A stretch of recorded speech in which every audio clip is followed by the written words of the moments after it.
126 சங்கீதம் அதனுடைய 4ஆம் வசனத்திற்கு கவனத்தை திருப்புவோம். என்னோட வேதத்தை 126 சங்கீதம் அதனுடைய 4ஆம் வசனத்தோட வேதத்தை திருப்புவோம். கர்த்தாவே, தெற்கத்தி வெள்ளங்களை திருப்புவது போல எங்கள் சிறையிருப்பை திருப்பும். கண்களை மூடுங்க. ஆண்டவரே, கொஞ்ச நேரம் அப்படியே ஆவில நிரம்புங்க. கர்த்தர் இன்னைக்கு காலை வேளையில் உங்க மேல இருக்கிற அந்த சத்துருவோட நுகத்தை எடுக்க போறாரு. உங்க மேல வச்சு கட்டுகளை அறுக்க போறாரு. உன் மேல அவன் வைத்த சிறையிருப்பை திடாபா கபா ரீகாதாலாபா, பரலோகத்திலிருந்து புறப்பட்டு வருகிற ஒரு அக்கினி, பரலோகத்திலிருந்து புறப்பட்டு வருகிற ஒரு நெருப்பு தழலை ஏந்தின ஒரு தேவதூதன் இறங்குகிறதை பார்க்கிறேன். அந்த தெற்கத்திலிருந்து வருகிற வெள்ளங்கள் எருசலேமை அழித்துவிடும் என்று நினைத்த போது திடீரென திருப்பி அதன் திசையை மாற்றின தேவன் இப்பொழுது இந்த பிள்ளைகளோட சிறையிருப்பை திருப்பும்படி பரலோகத்திற்கும் இந்த பலிபீடத்திற்கும் ஒரு நேரடி தொடர்பை கொடுத்து சிறையிருப்புகளை திருப்புங்கப்பா. இந்த வசனத்தின் மூலம் இந்த பிள்ளைகளோட பேசுங்க. இயேசு கிறிஸ்துவின் நாமத்தில் பிதாவே, ஆமென், அல்லேலூயா. இது இஸ்ரவேல் என்கிற ஒரு ஜனத்தினுடைய ஜெபம். இந்த இஸ்ரவேல் என்கிற ஜனம் சிறையிருப்பிலே சிக்கி கொண்டார்கள். ஒரு மனிதனை சிறையிருப்பிலே சிக்க வைக்க வேண்டும் என்பது பிசாசுடைய தந்திரம். சிறையிருப்புனா என்ன பாஸ்டர்? செயல்பட முடியாத நிலை, நீ நினைத்ததை அடைய முடியாத நிலை, நீ ஆசைப்பட்டதை அனுபவிக்க முடியாத நிலை. உன்னை சிறைப்படுத்தி விட்டால் நீ கர்த்தரை துதிக்க முடியாது, கர்த்தரை ஆராதிக்க முடியாது, உன்னால் கர்த்தரை தேட முடியாது. எப்படி சிறையிருப்பு வருகிறது என்று பின்னாடி பேசுறேன்.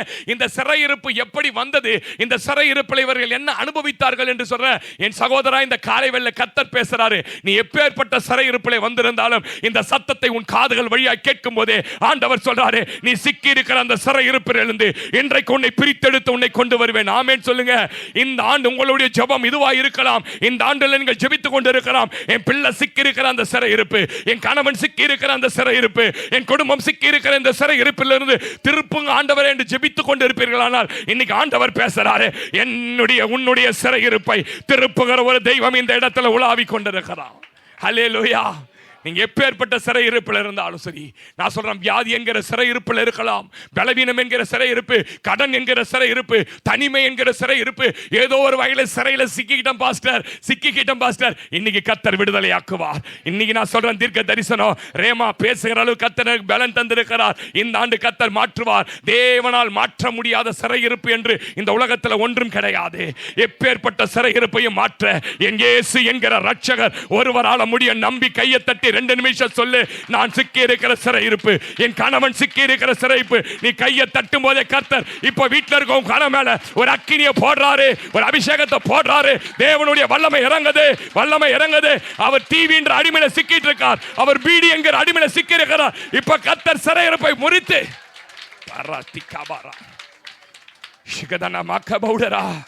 அல்லேலூயா. இந்த சங்கீதத்தை யார் பாடினது தெரியுமா? இந்த சங்கீதம் 126 137 சங்கீதமும் ஒரே நேரத்தில் பாடப்பட்ட சங்கீதங்கள், ஒரே நேரத்தில் அந்த ஜனங்களால் அழுது எழுதப்பட்ட சங்கீதங்கள். வாசிங்க 37:1 137:1 டக்குன்னு வாசிங்க. நேரம் என்னமா? பாபிலோன் சேர்த்து படிங்க. பாபிலோன் ஆறுகள் அருகே நாங்கள் உட்கார்ந்து அங்க சீயோனை நினைத்து அழுதோ. ஐயா, நீ எங்க இருந்து அழற தெரியுமா? ஒரு காலத்துல சீயோன்ல இருந்த, ஒரு நாள் மகிமையான இடத்துல இருந்த, ஆனா இன்னைக்கு ஏதோ ஒரு இடத்துல சிக்கிக்கிட்டு உனக்கு சீயோனுக்கும் வர முடியாம, ஆடி பாட முடியாம, தேவனை தேட ஒரு சிறையிருப்புல சீயோனில உட்கார்ந்து அழுது கொண்டு, சீயோனில பாடின நீ இன்னைக்கு பாபிலோன் ஆறுகள் அருகே அழுது கொண்டு இருக்கிறாய். வாசிங்க தொடர்ந்து. அதன் நடுவில் இருக்கும் ஆலரி செடிகளின் மேல் எங்கள் கிண்ணறங்களை தூக்கி வைத்தோம். கவனிங்க சிஸ்டர், இது ஒருவரும் ரொம்ப ஆழ நிறைந்தது. இவர்கள் சிறையிருப்பில் பிடிக்கப்பட்டு விட்டார்கள் ஒரு ராத்திரி. அந்த ராத்திரியில் பிடிக்கப்பட்ட போது அவர்கள் கையில எதுவுமே எடுக்க முடியாது. ஆனா எதை எடுத்தார்கள் தெரியுமா? கையில தேவனை துதிக்கிற, தேவனை ஆராதிக்கிற கிண்ணறங்களை எடுத்தார்கள். நான் பல பேரை சொல்லுவேன், சிறையிருப்பு வந்தாதான் தேவனை தேடணும், துதிக்கணும்ன்ற நினைப்பு வரக்கூடாது உனக்கு. சிறையர் பிடித்து போறாங்க.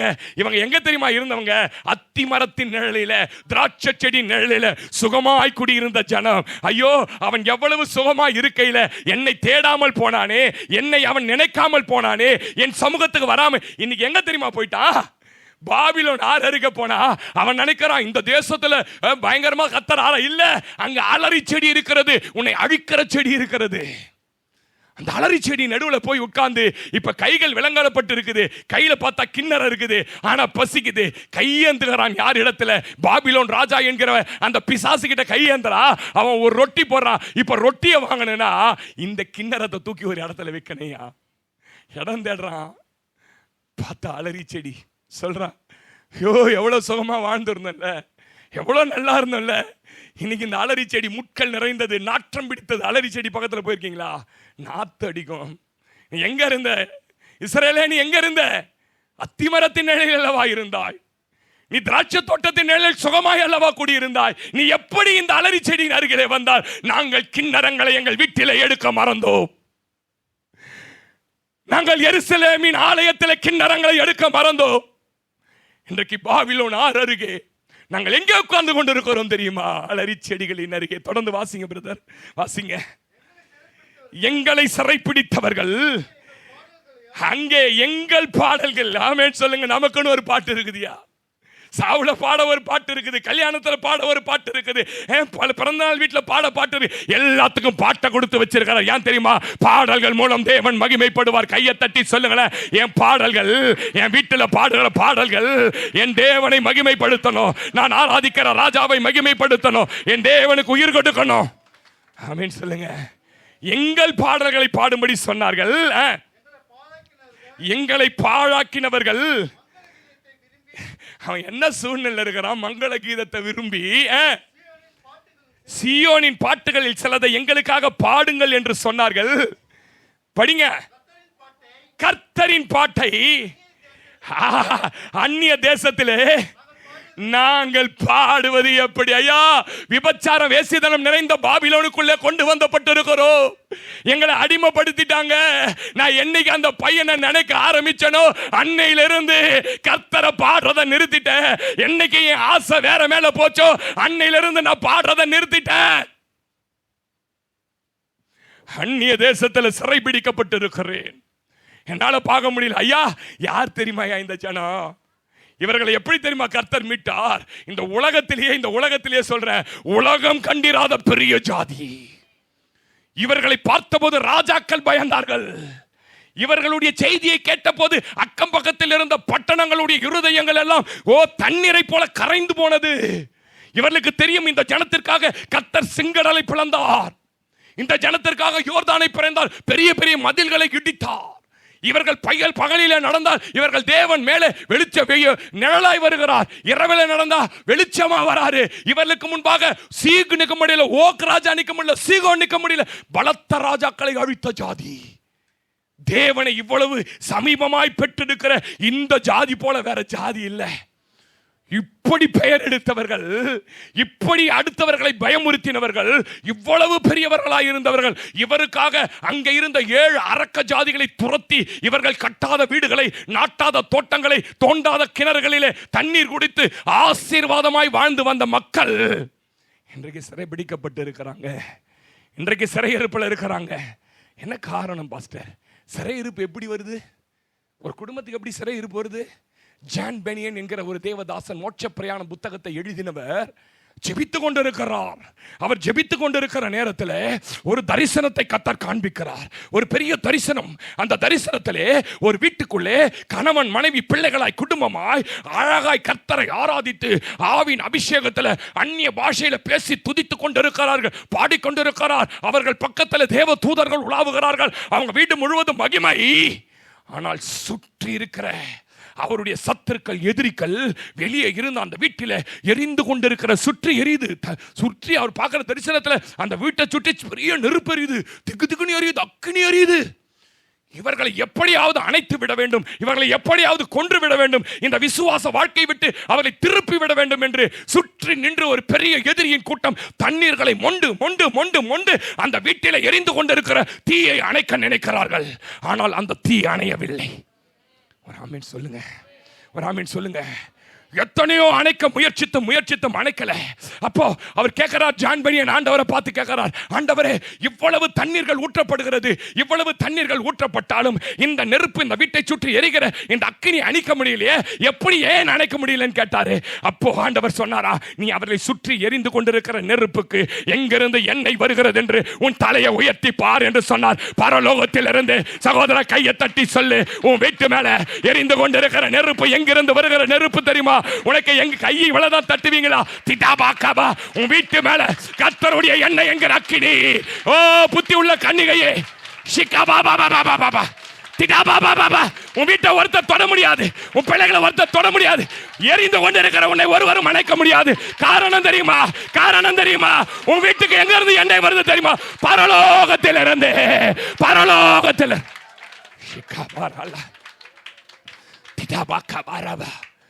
பரலோகத்திலிருந்து உன் வீட்டுக்குள்ள எண்ணெய் வந்துட்டு இருக்குது. ஜான் பெனியன் சொன்னாரா, ஆண்டவரை பார்த்து, ஆண்டவரே நீங்க எவ்வளவு நல்லவர் ஐயா, எத்தனை எதிரிகள் மத்தியில எங்கள் தலைகளை உயர்த்தி எங்களை வாழ வைக்கிறீங்க. ஆமென் சொல்லுங்க.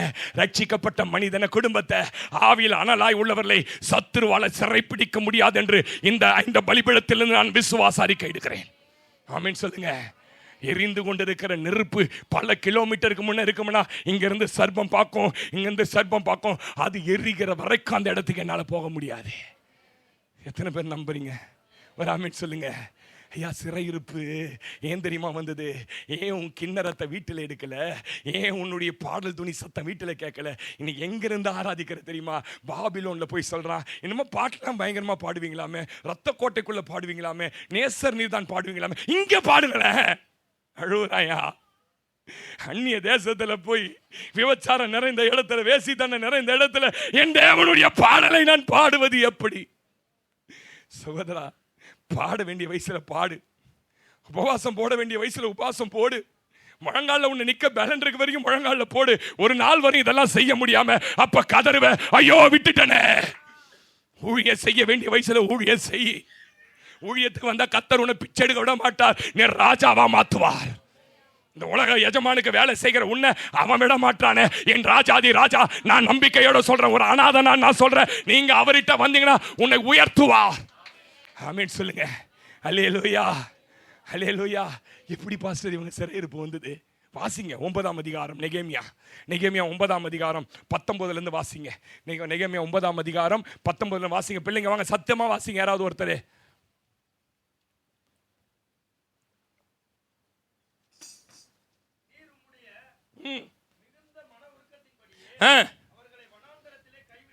என்ன பிரதர்? மிகுந்த மன உருக்கம். என்ன மன உருக்கம் சொல்லுங்க? ஆமென். என்ன மன உருக்கம் இருக்கு? மிகுந்த மன உருக்கத்தின்படி நீர் அவர்களை கைவிடவில்லை, அவர்களை வழி நடத்த பகலிலே மேகஸ்தம்பமும் அவர்களுக்கு வெளிச்சத்தையும் காட்ட படிச்சுட்டே இருங்க.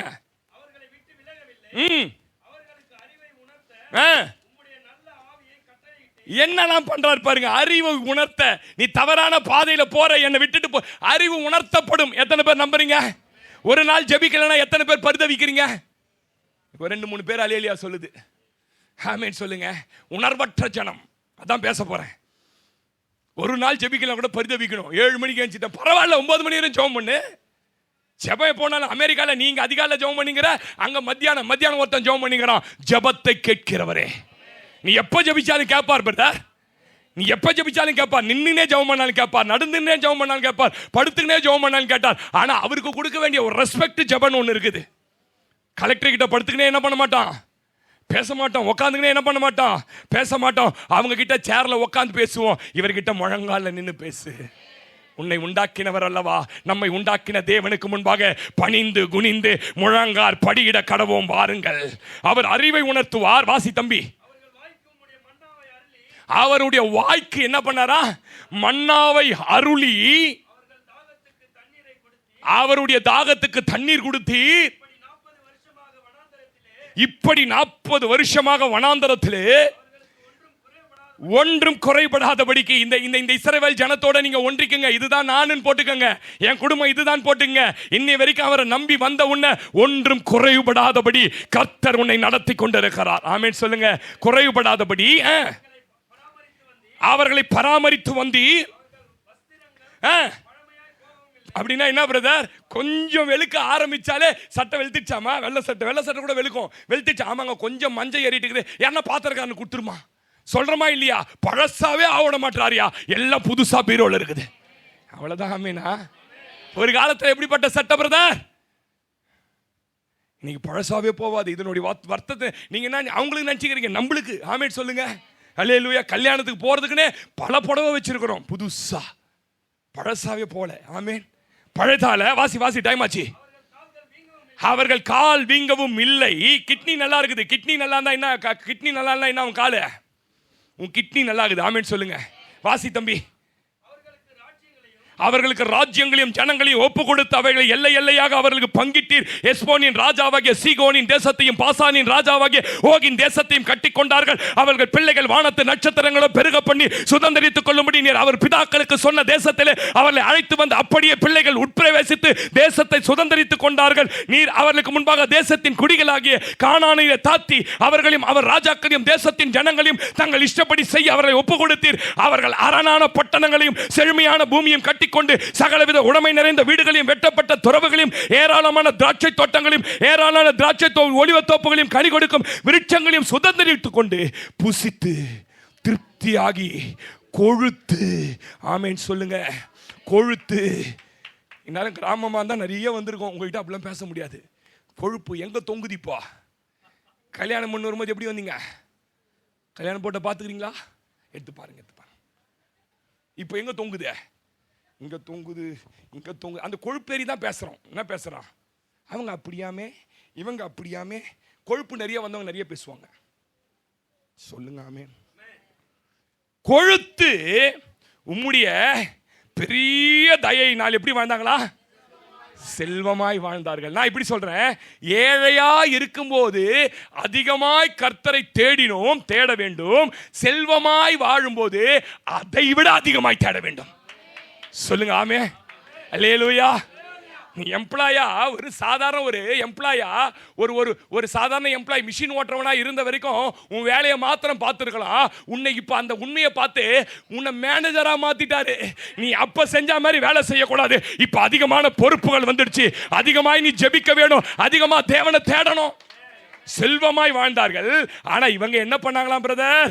ஆனாலும் அவர்கள் கீழ்ப்படியாதவர்களாகி. எப்பயுமே சொல்ல ஆசீர்வாதம் நம்மளை கீழ்ப்படியாம ஆக்கிடும். கொஞ்சம் ஒரு மாதிரியா இருக்கு மெசேஜ் கேட்க. நிறைய ஒரு காலத்துல கீழ்ப்படிஞ்சிங்க. ஒரு சத்தத்து கூட ஒரு நிமிஷம் கடந்து போனா கூட நின்று ஏசப்பா ஏசப்பா சோத்திரம் சோத்திரம் சோத்திரம் நாள் அவர் சொல்லுவார். உடனே பேசுவார். பாஸ்டர் போன் பண்ணுவார். எங்க சிஸ்டர்? வேணாம் சிஸ்டர். பாஸ்டர் நான் போலாமா வேணாமா நினைச்சேன் பாஸ்டர்.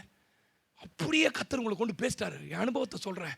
வச்சுட்டு ஆண்டவரே நான் போக மாட்டேன் ஆண்டவரேன்னு சொன்னாலும் நீங்க இப்போ ஆண்டவரையும் கேட்கறது இல்லை, பாஸ்டரையும் கேட்கறது இல்லை. உங்க இஷ்டத்துக்கு போக ஆரம்பிச்சிட்டீங்க.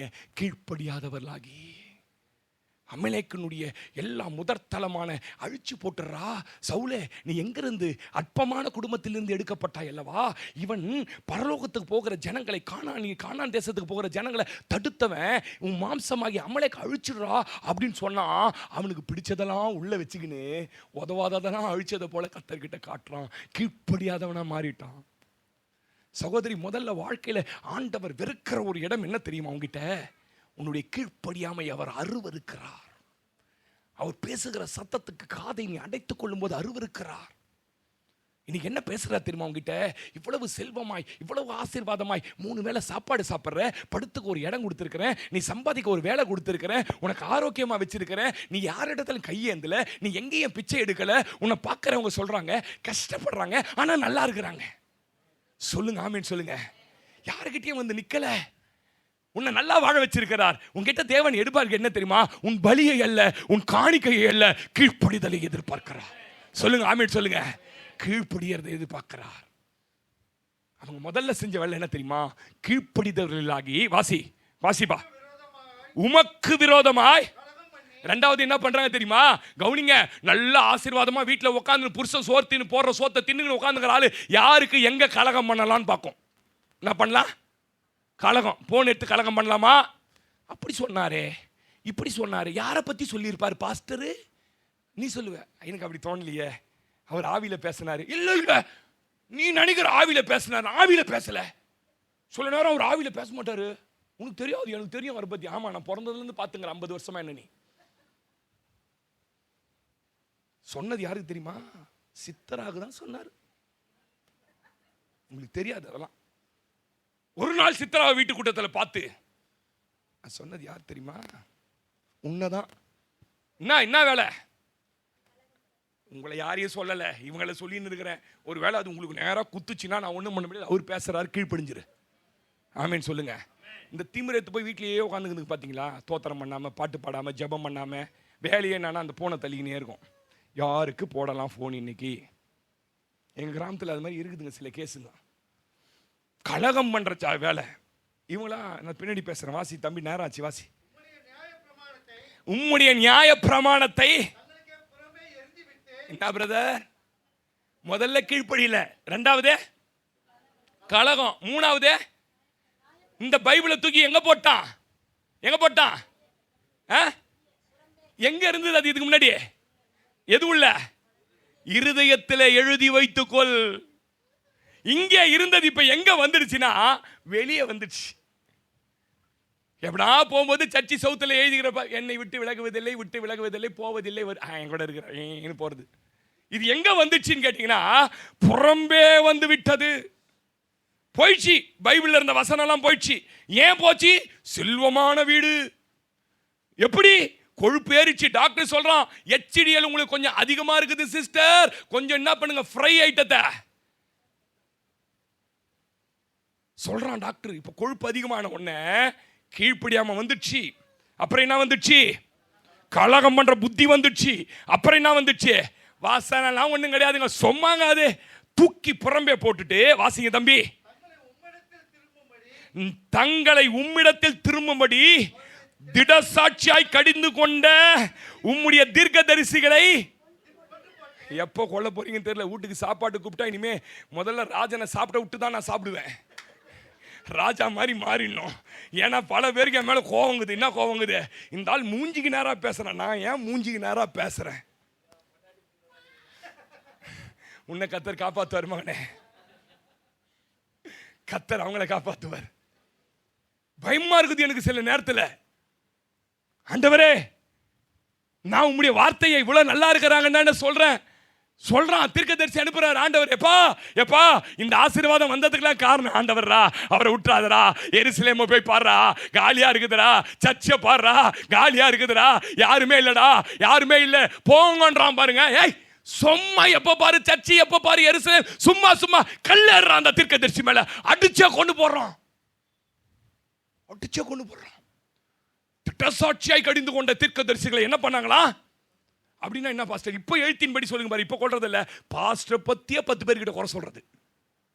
அவரு நீங்க நினைக்கிறீங்க, நீங்க சொல்றதெல்லாம் எனக்கு வராதுன்னு நினைக்கிறீங்க. நீங்க எங்க பள்ளி அறையில பேசுவதும் கர்த்தர் எனக்கு வெளிப்படுத்துவார். எத்தனை பேர் நம்புறீங்க?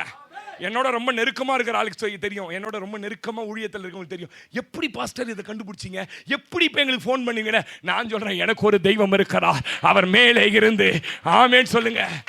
எப்படிடா இவன் நம்ம பாளையம் இறங்க போற இடத்துல கரெக்டா ஜனத்தை நிக்க வச்சு தப்பு வைக்கிறான்? நம்ம கிட்ட யாரோ ஒரு உளவாளி இருக்கிறான் அப்படின்னு கேட்கறான் ஒருத்தவன். ராஜா அப்ப சொல்றான், உளவாளியும் இல்ல, ஒரு ஆளியும் இல்ல, நீ பள்ளி அறையில பேசிக்கொள்வதையும் வெளிப்படுத்துகிற ஒரு தெய்வம். அன்றைக்கு எலிசா கூட இருந்தாரே. ஆமேன்னு சொல்லுங்க. நான் சொல்றேன், உனக்குள்ள அபிஷேகம் இருந்தா கர்த்தர் உனக்கும் வெளிப்படுத்துவார். 11:30 மணிக்கு போன் பண்ணுவேன். பிரதர், சிஸ்டர் இந்த நேரத்தில் போன் பண்றீங்க? ஐயோ, நான் என்ன பண்ணிக்கலான்னு கர்த்தர் பேச சொன்னாரே. அந்த அளவுக்கு ஆவியில வளரணும், அந்த அளவுக்கு அபிஷேகத்தில் வரணும், அந்த அளவுக்கு நெருக்கமா கர்த்தரோட நடக்கணும். சொல்லுங்க ஆமே. இங்க சொல்றாரு, திடசாட்சியை கொன்று போட்டு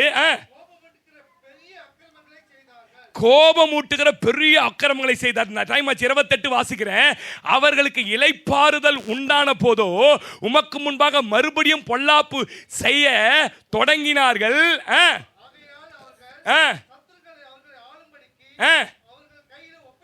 ஒப்புவித்தார்.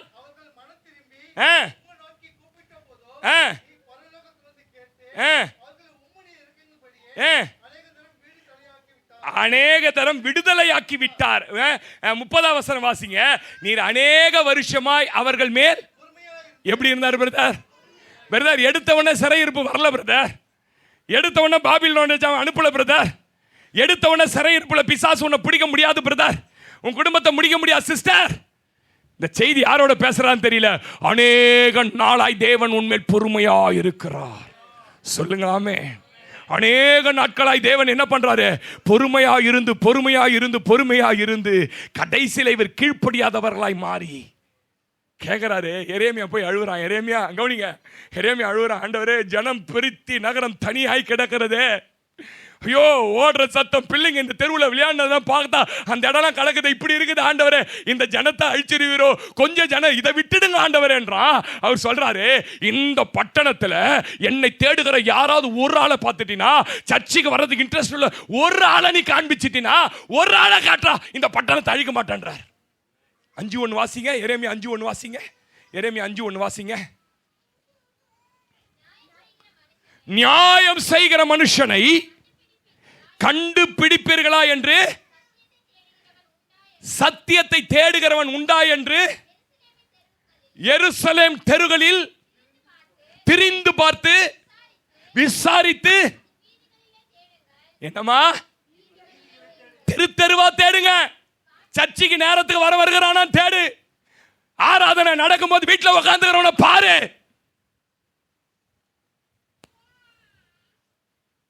ஒரு ஆளை சொல்லு.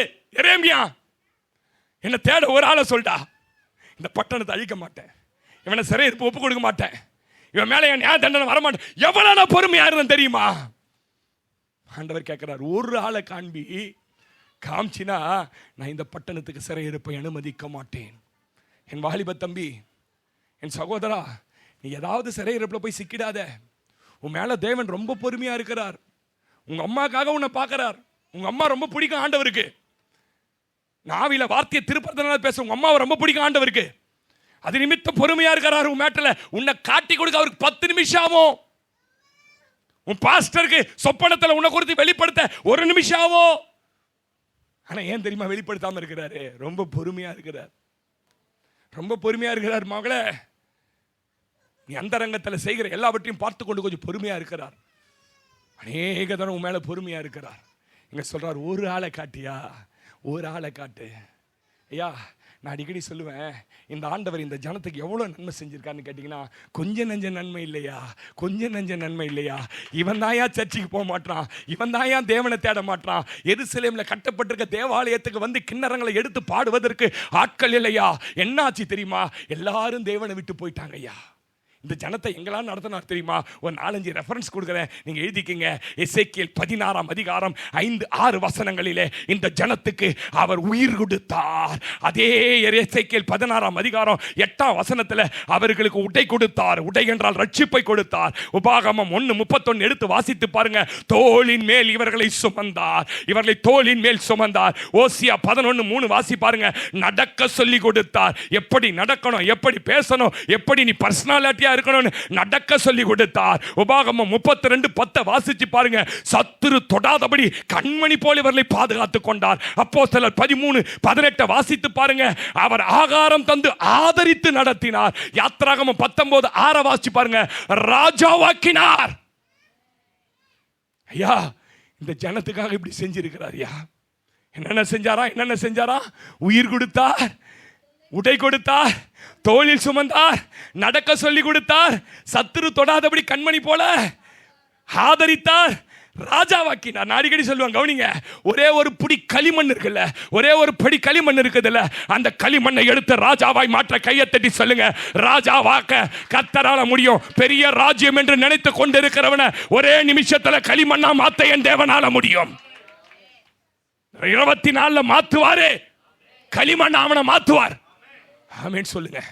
அவனை இந்த வருஷம் விட்டுட்டீங்கன்னு வச்சுங்க, நீங்களாம் 2ஆம் தர குடிமக்கள். எழுதி வச்சுங்க நான் சொல்றத.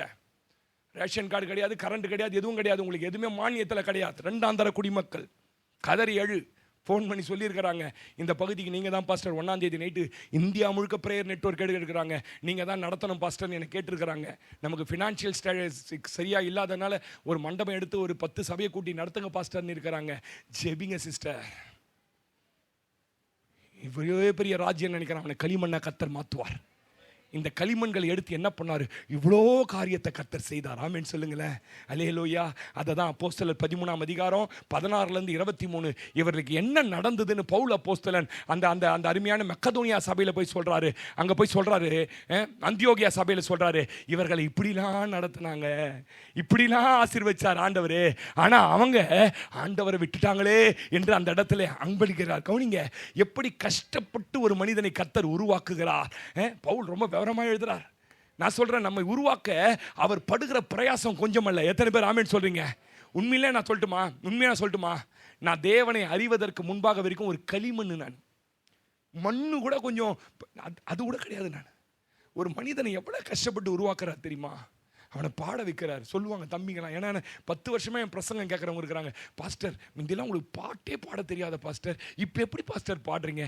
களிமண்ணை உருவாக்க அவரால் முடியும். இப்போ எப்படி முழங்காலில் ரொம்ப நேரம் நிற்கிறீங்க? இப்போ கொஞ்சம் கொஞ்சமாக உங்களுக்கு அந்த இடத்துல கருப்பு வர ஆரம்பிச்சிச்சு. எப்படி உன்னை நிற்க வைக்க அவரால் முடியும்? சொல்லுங்க ஆமேன் சொல்லுங்க. உருவாக்க நான் அடிக்கடி சொல்லுவேன், உங்களுக்கு தெரியாமலே உங்களை உருவாக்குறாரு தெரியுமா? நீங்க நினைக்கிறீங்க நான் இல்ல உருவாயிட்டேன். மற்றவங்க சொல்றாங்க இப்ப நல்லா பாடுறேன்றாங்க, நல்லா ஜெபிக்கிறேன்றாங்க. திங்கக்கிழமைங்க ஜெபத்துல பிள்ளைங்க வந்து அழுவது மோடு, ஆண்டவரே மோடு. நான் அப்படியே நான் பார்க்கறேன், நான் கூட இப்படி அழுதது இல்லை ஆண்டவரே. ஐயா, உனக்கு தெரியாமலே உன்னை உருவாக்குறார். ஒரு மனுஷனை எப்படிலாம் கர்த்தர் உருவாக்குறார் தெரியுமா? எல்லாரையும் உருவாக்குற மாதிரி இல்லை. என்னை எப்படி தெரியுமா உருவாக்கினாரு? என் குடும்பத்தை என்னை விட்டு தனிமைப்படுத்தினாரு. நான் வளர்ந்து வரும்போது ஆவிக்குரிய வாழ்க்கையில் என் தலைவர்கள் தான் உலகம் நான் நினைச்சேன். என் தலைவர்கள் திடீர்னு என்னை அனாதையாக்குனாங்க. எதிர்பார்க்கவே இல்லை. நான் எப்போதும் சொல்லுவேன், நான் தனிமை தான். என் குடும்பத்தில் இருந்தால் கூட நான் எப்பயுமே அப்படிதான், தனிமை தான். ஏன் தெரியுமா? நான் எனக்காக ஒரு போட்டு வச்சிருக்க பாதையா தான் எனக்கு அவர் ஆனால் உனக்கு அப்படி கிடையாது. ஒவ்வொரு மனுஷனையும் ஒவ்வொரு விதத்தில் உருவாக்குகிறார். நான் அதுதான் அவர் சொல்கிறேன். ஒரு 4-5 பாயிண்ட் சொல்கிறேன், எழுதிக்கங்க. ஒரு மனுஷனை பயிற்சி கொடுத்து ஆண்டவர் உயர்த்துகிறார். ஆமென். எப்படி உயர்த்துறாரு? ஆனால் அந்த பயிற்சியில் தான் இருக்கிறேன்னு உனக்கே தெரியாது. நம்ம நிறைய நேரம் நினைப்போம், இவ்வளோ உயரத்தில் இருக்கிறாரு, இவ்வளோ நல்லா பேசுகிறாரு, நல்லா ஆவியில் பேசுகிற, கேட்டால் 10ஆம் கிளாஸ் தான் படிச்சிருக்கிறேன்றாரு. நான் சொல்கிறேன், உயரத்தில் இருக்கிறவர்களை நாம் பார்க்கிறோம். அவர்கள் அந்த உயரத்துக்கு வருவதற்கு கர்த்தர் எவ்வளவு இடித்தார் தெரியுமா? கர்த்தர் எவ்வளவு பிழிந்தார் தெரியுமா? எத்தனை ராத்திரி அழ வைத்தார் தெரியுமா? எத்தனை நேரம் தனிமைப்படுத்தினார் தெரியுமா? எத்தனை நாட்கள் அங்கலாக்க வைத்தார் தெரியுமா? அவர் இடித்தது உங்களுக்கு தெரியாது, அவர்கள் பிழிந்தது தெரியாது. அவர்கள் உயரத்தில் நிற்பதை பார்க்கிறோம். அதற்காக அவர்கள் கொடுத்த விலை கரையம் அதிகம். அது தொழில் செய்றவங்களா இருக்கட்டும், ஊழியமா இருக்கட்டும், குடும்ப வாழ்க்கையில் உயர்ந்தவர்களா இருக்கட்டும், அவங்க பாராட்டின கிருபை பிரம்மாண்டமா பார்க்கணும். அலிஸ்காரங்களை பொறாம கூட வருது. நம்மளே கூட என்னடா தெருவியே வாங்கிட்டீங்களா, இவ்வளோ லாரி நீ வண்டிக்கு போக கூட இடம் இல்லைன்னு கேட்குறோம். ஆனால் அதுக்காக அவங்க தாயார் கொடுத்த விலைக்கரை உங்க யாருக்கும் தெரியாது, எனக்கு தெரியும். விடிய காலைல 3:30 மணிக்கு பாடுவாங்க, ஆரம்பிச்சா 7:30 மணி வரைக்கும் நேர் முழங்கால விட்டு இறங்க மாட்டாங்க அந்த தாயார். பாக்கியம்மா தாய் அவங்க பேரு. ஐயா, ரொம்ப கிரயம் கொடுத்தாதான் ஐயா மேலே வர முடியும். ஆண்டவர் ஒரு மனுஷனை பயிற்சி வைப்பார். எப்படிலாம் பயிற்சி வைக்கிறாராம் தெரியுமா ஆண்டவர்? ஒன்று, தேவன் நேரடியாய் கொடுக்கும் பயிற்சி. தேவன் நேரடியாக பயிற்சி கொடுப்பார். சிலர் நான் என்ன உயர்த்தி தாழ்த்தி சொல்கிறேன், கர்த்தர் நான் மகிமைப்பட்டோம். எனக்கெல்லாம் தேவனே நேரடி, எனக்கு பயிற்சி வைக்கவே ஆள் இல்லை. நாங்களாம் தானா வளர்ந்த மரம் சொல்லுவாங்க பார்த்தியா, அதே வளர்ந்து அதுவே இப்போ கனி கொடுக்குது பாஸ்டர். ஏன்னா உருவாகும் போதே தலைவர்களே எங்கள் மேலே பராமப்பட்டாங்க. உண்மையா இல்லையா சிஸ்டர்? தலைவர்களே எங்க மேல, இவன் நம்மளை விட வளர்ந்துருவானோ. அது நேரடியா கர்த்தர் கொடுக்கிற பயிற்சி ரொம்ப கடினமா இருக்கும். கர்த்தர் நேரடியா பயிற்சி கொடுத்தாலும் ரொம்ப பயங்கரம். ரெண்டாவது தேவன் மனிதர்களை கொண்டு பயிற்சி கொடுப்பார். உன் சத்துருக்களை கொண்டு பயிற்சி கொடுப்பார். யாரை கொண்டு பயிற்சி கொடுப்பாரு? உன் சத்துரு தான் உனக்கு பயிற்சி. நீ சுத்தின்னு இருக்கிற பொண்ணு பின்னாடி இன்னொருத்த சுத்த ஆரம்பிச்சாதான் ஜிம்முக்கு போனோடனே ஞாபகம் வரும். தெரியுமா உங்களுக்கு? அவன் என்னோட பலசாலியாகிறான், ஆம்ஸ்லாங்குதுரா, என்னால் அடிக்க. அவன் சொல்லுவான், டேய் நீ மச்சான் ஜிம்முக்கு போயிட்டு வா, நீ எப்படி நெஞ்ச தூக்கின்னு போ. உன்னை பார்த்து யாரு உனக்கு அப்படி ட்ரெயின் பண்ண தெரியுமா? உன் சத்துரு. இன்னைக்கு நீ போடுற கும்பு, நீ ஆவியில ஜெபிக்கிற ஜெபம், இன்னைக்கு போராடுற இந்த நிலைமைக்கு கொண்டு வந்தது உன்னை சத்துரு. சொல்ல மாட்டீங்கல்ல? நான் பேசுறது கொஞ்சம் ஆவியில வளர்ந்தவங்களுக்கு புரியும். ஏலோயா. ரெண்டாவது யாரை கொண்டு பயன்படுத்துறாரு? சர்ச்சையை கொண்டு சத்துருவை கொண்டு பயிற்சி கொடுக்கிறார். மூணாவது பலவீனங்கள் மூலம் சிலருக்கு பயிற்சி கொடுக்கிறார். இந்த செய்தியெல்லாம் நீங்க கேட்டிருக்க மாட்டீங்க. எப்படி பெற்றோர் உன்னை பயிற்சி வித்தாரு, எப்படி இப்படி கண்ணீரோட ஜபிக்கிற ஆளா ஒரு ஆளா மாறின? பலவீனம் எனக்கு வந்தது இல்ல, அந்த வியாதி இருக்குல்ல, அது மூலம் கர்த்தர் என்னை உருவாக்கினார். சொல்லுங்க ஆமென். நாலாவது நஷ்டங்கள் இழப்புகள் மூலம் பயிற்சி கொடுக்கிறார். சிலரெல்லாம் கூப்பிட்டு பார்ப்பார், வா வா வா கிட்ட வா கிட்ட வான்வார், வா ஜெபி ஜெபி ஊழியத்துக்கு வான்வார். நஷ்டங்கள் இழப்புகள் மூலம் பயிற்சி கொடுப்பார். நான் சொல்றது ரொம்ப பேருக்கு புரியுதா புரியலையான்னு தெரியல. உங்களுக்கு புரிஞ்சாலும் புரியலனாலும் ஆவியானவர் பேச வைப்பார். நஷ்டங்கள் மூலம் பயிற்சி கொடுக்கிறார். அப்புறம் அப்புறம் அப்புறம் தனிமைப்படுத்தி பயிற்சி கொடுப்பார். யாரும் இல்லாத வனாந்தரத்தில் கொண்டு வந்து பயிற்சி கொடுப்பார். நிறைய பேருக்கு ஆசை இங்கே நின்று பேசணும்னு, நிறைய பேருக்கு ஆசை இப்படி கையை நீட்டின பாஸ்டர், நீட்டினா அவன் நடந்துடணும் பாஸ்டர். சரி கரெக்டு, உன் ஆசையை நான் குறல, அதுக்கு உனக்கு பயிற்சி வேணுமே. நிறைய பேருக்கு இப்போ என்ன தெரியுமா ஆசை, நிறைய கான்ஃபரன்ஸ்லாம் போகிறேன் பாஸ்டர், நான் ஒரு பெரிய தீர்க்கதரிசியாக மாறணும் பாஸ்டர், நான் சொன்னாலே வானம் அடைக்கப்படணும் பாஸ்டர், நான் சொன்னாலே அப்படி நடக்கணும் பாஸ்டர். கண்டிப்பாக நடக்கும். எத்தனை பேர் ஆமென் சொல்கிறீங்க? உன்னை பயன்படுத்தாமல் யாரை பயன்படுத்த, அதுக்கு தான் மண்ணாகிய உன்னை கர்த்தர் உருவாக்கி கொண்டு இருக்கிறார். சொல்லுங்க ஆமே. ஆனால் அதுக்கு நிறைய கரையம் இருக்குது பிரதர், சும்மா ஒரு கிடையாது. அதான் சொல்லுவாங்க, நோ பெயின் நோ கெயின், வலி இல்லாமல் லாபம் அல்ல. கிறிஸ்துவ வாழ்க்கையில் நிறைய பேர் மந்திரத்திலேயே மாங்காய் கழிக்கணும். என்ன மந்திரத்திலேயே மாங்காய் காய்க்கணும்? ஒரு 8:45 மணிக்கு வந்து ஆட்டின்னு உட்காந்துருவேன், ஆமீன் போட்டவொடனே போயிடுவேன். ஆண்டவரே என்னை பயன்படுத்தும் ஆண்டவரே, எனக்கு தெரியாது, நீங்கள் அவர்கிட்ட கேளுங்க. சொல்லுங்க ஆமே. அல்லேலூயா. அப்போ கவனிங்க, ஒரு மனிதனை ஊழியத்தில் அல்லது அவங்கள ஆசீர்வாதமான வாழ்க்கையில் உயரத்தில் உருவாக்க பல வழிகளை வைத்திருக்கிறார். அது நமக்கு தெரியாது, ஆனால் நம்ம தெரியாமலே நம்மளை உருவாக்குவார். அல்லேலூயா. எசேக்கியேல் என்கிற ஒரு மனுஷன், நிறைய பேர் இருக்காங்க பைபிளில், கொஞ்சம் பேரை மட்டும் உனக்கு காட்டிட்டு நான் இந்த செய்தி அடுத்த வாரம் தொடரலன்னு நினைக்கிறேன். எத்தனை பேர் சந்தோஷமா இருக்கிறீங்க? ஒரு ஆமீன் சொல்லுங்க. எனது ஆன்மா உம்மை நினைத்து என்னாலும் ஏங்குதையா. பணத்தை நினைச்சு ஏங்காதீங்க, புருஷனை நினைச்சு ஏங்காதீங்க. பாஸ்டர்மா வெள்ளிக்கிழமை செய்தி எடுத்தாங்களாம், புருஷன் பின்னாடியோ சுத்தி வராதீங்க. புருஷனை ரொம்ப நேசிக்காதீங்க. நானும் சொல்றேன், புருஷனை ரொம்ப நேசிக்காதீங்க, நேசிக்க வேண்டிய ஒருவர். எனது ஆன்மா உம்மை நினைத்து என்னாலும் ஏங்குதையா. எனது ஆன்மா உம்மை நினைத்து என்னாலும் ஏங்குதையா. எந்தன் படுக்கையிலும் உம்மை நினைக்கின்றேன், நடுராவிலும் தியானிக்கிறேன். தெரியுமா? நீங்க தான் சொல்லுங்களேன். எந்தன் படுக்கையிலும் உம்மை நினைக்கின்றேன், நடுராவிலும் தியானிக்கிறேன்.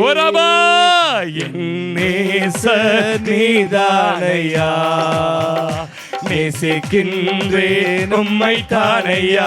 சொல்லுங்க கையை தட்டி, என் நேசர் நீதானையா, நேசிக்கின்றேன் உம்மை தானையா. துன்பமோ துயரமோ வேதனையோ உம்மை விட்டு பிரிப்பதில்லை. துன்பமோ துயரமோ வேதனையோ உம்மை விட்டு பிரிப்பதில்லை. உள்ளவரை உம்மை தான் நேசிப்பேன், வேறெதற்கும் நான் அடிமைப்படேன். சொல்லுங்க தைரியமா. உயிர் உள்ளவரை உம்மை தான் நேசிப்பேன், வேறெதற்கும் நான் அடிமைப்படேன். எந்த படுக்கையிலும் உம்மை நினைக்கின்றேன், நடுராவிலும் தியானிக்கிறேன். சொல்லுங்க, எந்த படுக்கையிலும் உம்மை நினைக்கின்றேன், நடுராவிலும் உந்தன் அன்பாலே எந்த உள்ளம் கவர்ந்தீர், இனி நான் அல்ல எல்லாம் நீரே. சொல்லுங்க வாட்டி, உங்க அன்பாலே எந்த உள்ளம் கவர்ந்தீர், இனி நான் அல்ல.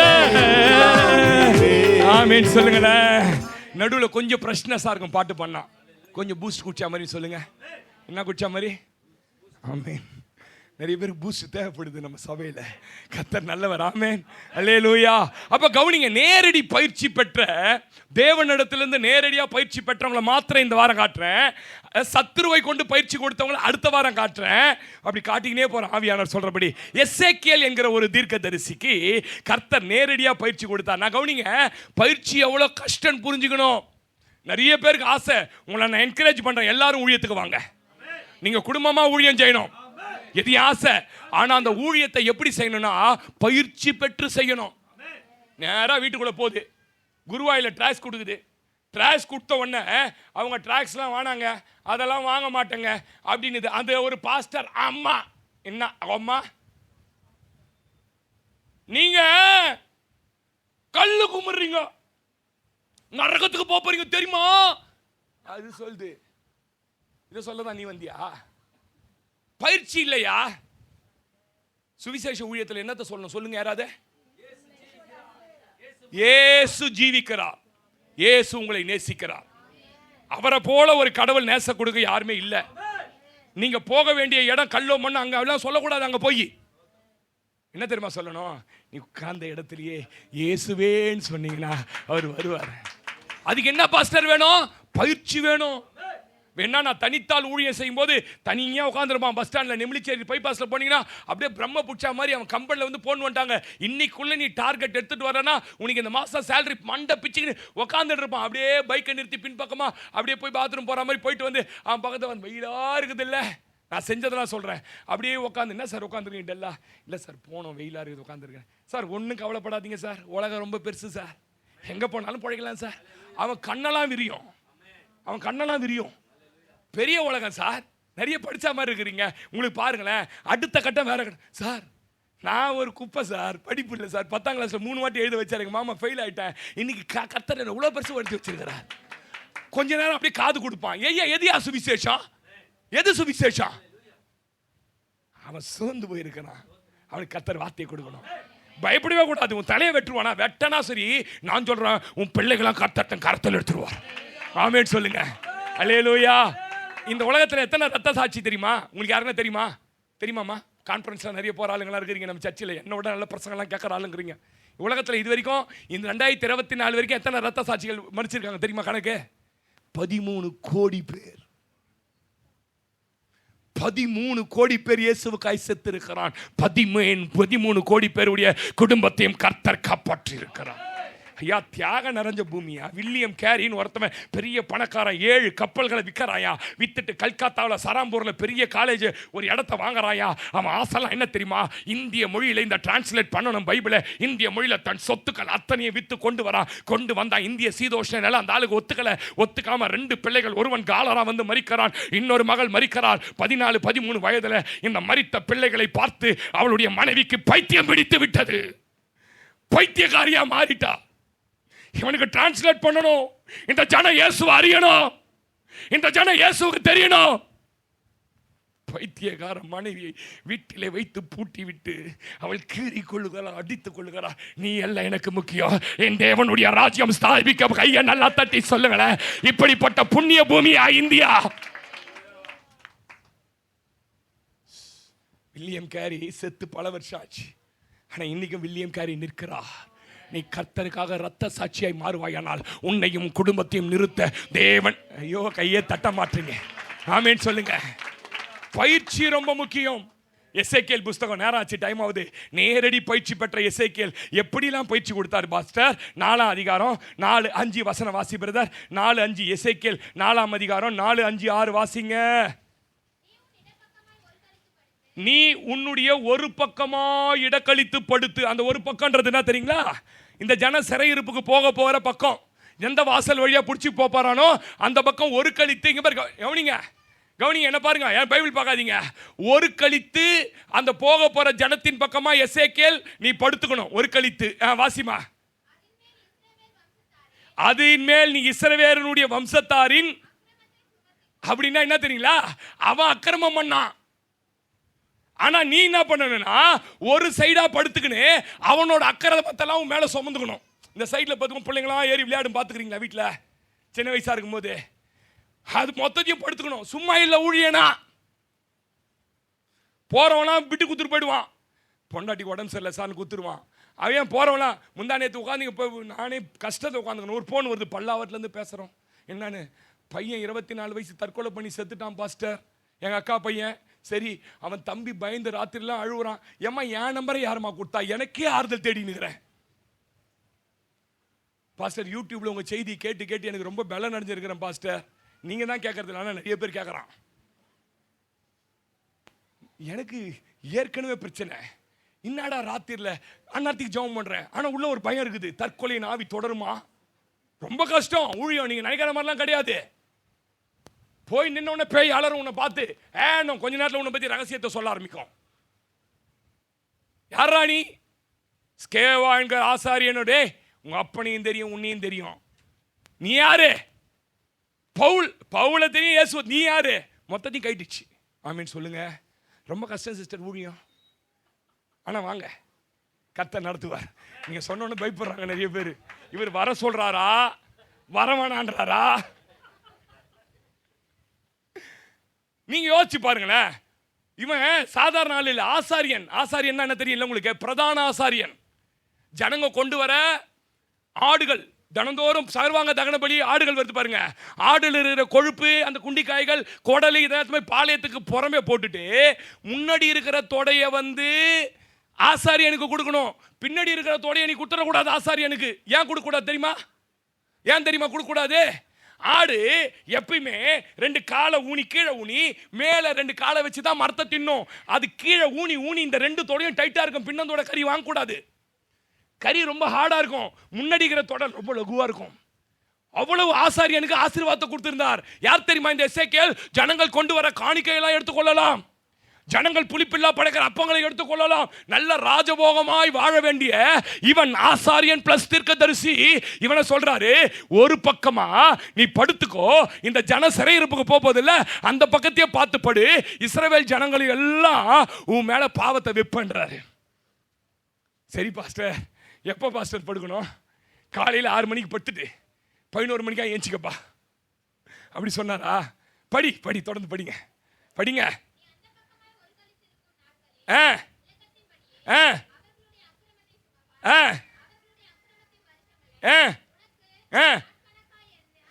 நாட்கணக்காய் என்ன கட்டளையிட்டேன். எத்தனை நாள் வரைக்கும்? எத்தனை நாள் ஐயா? எத்தனை நாள் படுக்கணும்? நீ பெரிய தீர்க்கதரிசி எசேக்கியேல், மாறணும். எசேக்கியேல கவனிங்க. எசேக்கியேல 8 முறை கர்த்தர் ஆவியினாலே அவன் தலைமுடியை பிடிச்சி தூக்கி 8 முறை 800 கிலோமீட்டர் தாண்டி இருக்கிற பாபிலோனுக்கு கொண்டு போறார். அவன் இங்கே இல்ல, படுத்து கிடக்கிறான். ஆனா அவனை தலைமுடியை பிடிச்சி 8 முறை 800 கிலோமீட்டர் தூக்கி போறார். நீ நிறைய பேர் ஆவி வீட்டில் தான் உட்காந்துங்குது, இந்த ஆவி எங்கேயுமே போக மாட்டேங்குது. பவுல் சொல்றார், நான் சரீரத்தில் இருந்த மாம்சம் எனக்கு தெரியாது, ஆனால் 3ஆம் வானம் வரைக்கும் கர்த்தர் என்னை எடுத்துக்கொண்டு போனார். ஆமென் சொல்லுங்க. அல்லேலூயா. எவ்வளவு நாள் சிஸ்டர் படுத்திருக்கணும்? உடனே நம்பாளுங்க சிந்தனை, பாத்ரூம் எப்படி பாஸ்டர் போனாரு? புத்தி அதானே. அதாவது இந்த திருட்டு வழியா போறவனுக்கெல்லாம் பார்த்தீங்கன்னா திருட்டு புத்தி தான் வரும். பார்த்துருக்கீங்களா நீங்க? என்ன அவர் கூட ரொம்ப நேரமா பேசினுக்கிற? நானே கேட்டது இல்லையா பொண்டாட்டி ஏன் பேசுறேன்ட்டு. நீ என்ன நோட் பண்ற? புரியுதா நான் பேசுறது? அதுக்கு திட்டு புத்தின்னு அர்த்தம். உள்ள நான் சந்தை பார்ப்பான், எந்த சந்தை வழியா நாளைக்கு வரலாம். அதனால திருடங்கிட்டே சில நேரத்தில் பையன் என்ன பண்ணினா, வேற வழி இல்லை, திருடன் தேல் கொட்டின கதை அது. சரி கவுனிங்க. அவர் எப்படி பாத்ரூம் போனார்லாம் எனக்கு தெரியல, ஏன்னா நான் கூட இல்லை, இருந்து நான் சொல்லியிருப்பேன் இந்த மாதிரி கொஞ்சம் நிமித்தி. இல்லை டியூப் போட்டு விட்டாரா, ஆஸ்பத்திரியில் டியூப் போட்டு கீழே வச்சுக்கிறானே. நான் போன புரிஞ்சு என்ன அது மஞ்சளாக கீழே தூங்குதுன்னு பார்ப்பேன். நான் சின்ன வயசு தெரியாது இல்லை, அப்போதான் மெடிக்கல் வளர்ந்து வந்த காலம். எப்படியா போனார் தெரியாது சிஸ்டர். எத்தனை நாள் படுத்திருக்கணும் சிஸ்டர்? 390 நாள்னா எவ்வளோ நாள் சிஸ்டர்? எனக்கு தெரியல, சொல்லுங்க. நான் கொஞ்சம் இப்போ மேக்ஸில் உண்மையிலேயே 7 10th நான் 7 மார்க்ஸ் எடுத்தேன். எம்பியில் படிச்சாலாம் உட்காந்துக்குது கீழே. சரி சொல்லுங்க. 1 வருஷம், 1 வருஷத்துக்கு மேலே கரெக்டாக சொன்னிச்சு. 1 வருஷத்துக்கு மேலே ஒரே பக்கம் படுத்துருந்தா அவன் நிலைமை என்ன ஆகும்? சும்மா ஆவியில் எடுத்துக்கொள்ளப்படாது. சும்மா பாபியில் என்ன நடக்க போது சொல்ல முடியாது. சித்தைக்கியா உன் கண்ணை நோண்ட போறாங்கப்பா, இன்னும் கொஞ்ச நாள் சில வருஷத்துக்குள்ள நீ சிறைப்பிடிக்கப்படுவப்பா அப்படின்னு போய் அவன்கிட்ட சொல்ல முடியாது. யாரால சிஸ்டர் சொல்ல முடியும்? யார் கர்த்தர் நேரடியாக உருவாக்குகிறார்களோ அவருக்கு சொல்ல முடியும். 390 நாள். இதெல்லாம் கேட்டதில்ல இல்லை? சத்தியம் கேட்டதில்ல இல்லை? கேட்டுக்கங்க.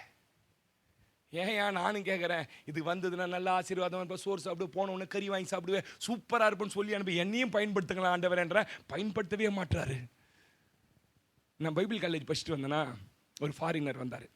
அப்போ தான் 4வது வருஷம் படிச்சுட்டு பயங்கர முறுக்காக வரேன், பயங்கரமாக ஊழியம் செய்யணும்.